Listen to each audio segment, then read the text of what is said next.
এই আধা চামচ ঔষধ 1 কাপ পানির মধ্যে ফালাইয়া লাড়াচড়া দিয়া যদি কোনো বাইসাপ খাইতে পারো, বিধানে লেগেছে ওই ব্যক্তির পেটের কোনো গন্ডগোল থাকবে না, অ্যালার্জি হবে না, বারবার প্রস্রাব থাকবে না। আর অনেকে বলে দাদা এটা বিশেষ একটা কামের লেগে মস্তানি করি, এটার নাম রাখছি আমি ইরানের ক্ষেপণাস্ত্র। কোন জায়গার? ইরানের ক্ষেপণাস্ত্র। এই দেখেন অনেকে যুদ্ধের ফিল্ডে যায় ফেল, এই পইরা যায়, গাড়ি চালাইবার পারে না, এই জিনিসটারে পারলে খাইবা। এটা ইরানের ক্ষেপণাস্ত্র।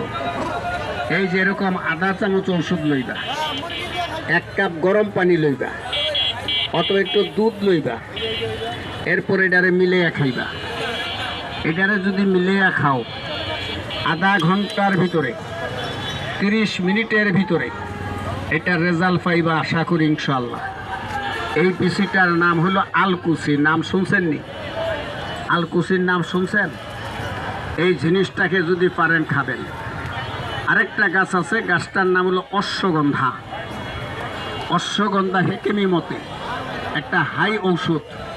এই অশ্বগন্ধার চূর্ণ যদি কোনো ব্যক্তি খাইতে পারেন, আলকুচির চূর্ণ খাইতে পারেন, ডাইরেক্ট গাছ খাইয়েন। আরেকটা গাছ আপনাকে চিনাইয়া দেওয়া যায়, এই গাছটা পারলে আপনারা খাইয়েন।